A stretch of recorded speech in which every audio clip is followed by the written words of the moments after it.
peu l'historique de la Journée internationale de l'homme, un résumé. Bon, comme ça a été créé en 1999 à Trinidad et Tobago par le Dr Jérôme Piluxing.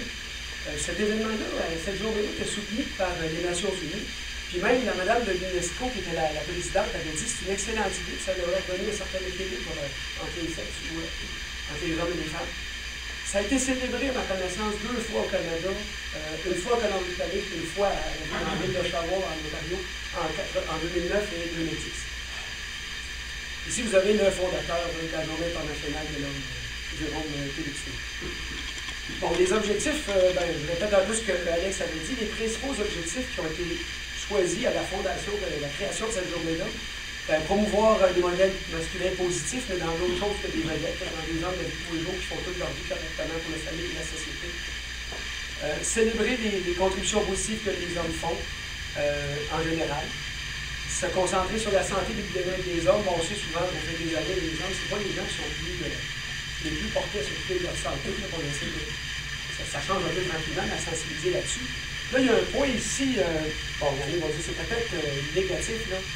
Dénoncer la discrimination contre les hommes, c'est un des éléments de cette journée-là.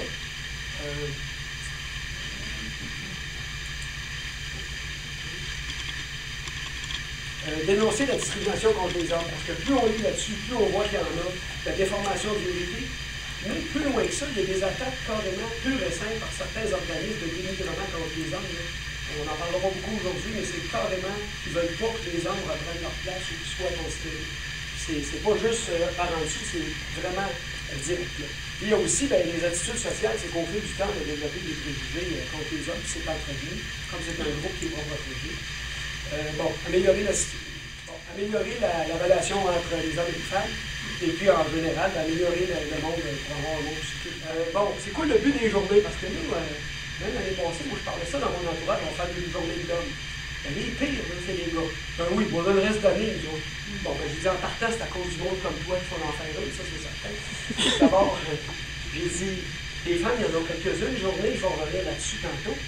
Des journées de toutes sortes, il y en a 192 dans l'année. Fait que c'est ça, fait que là, même les hommes ne sont pas portés à vouloir avoir une journée pour eux autres. Ça fait 12 ans, je ne sais pas trop, ils n'osent pas. Ou le femmes ne veulent pas, des fois, on ne sait pas.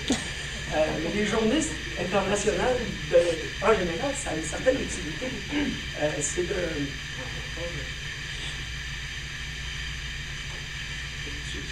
Bon, c'est des journées qui peuvent être décrétées par l'ONU ou bien d'autres organismes importants pour attirer l'attention sur des enjeux internationaux importants.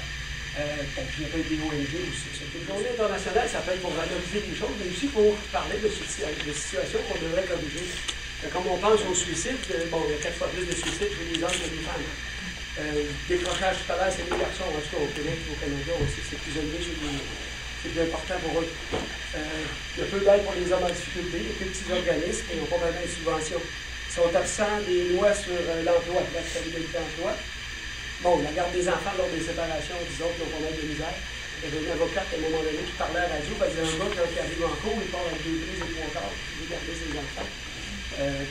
Des publicités dégradantes, bon, c'est certain qu'il y en a, mais c'est le seul groupe qui n'est pas protégé par rien, même pas les gouvernements. Si je faisais des publicités, ça me rend les œufs dans une annonce, il y a juste les hommes qui restent, là. Je suis pas handicapé non plus, puis blanc, puis tout ça. L'itinérance, on sait que c'est élevé chez les hommes, puis il y a des préjugés sur la violence conjugale. Il y a juste des hommes qui en font, qui n'en reçoivent jamais. Les gens n'en font jamais.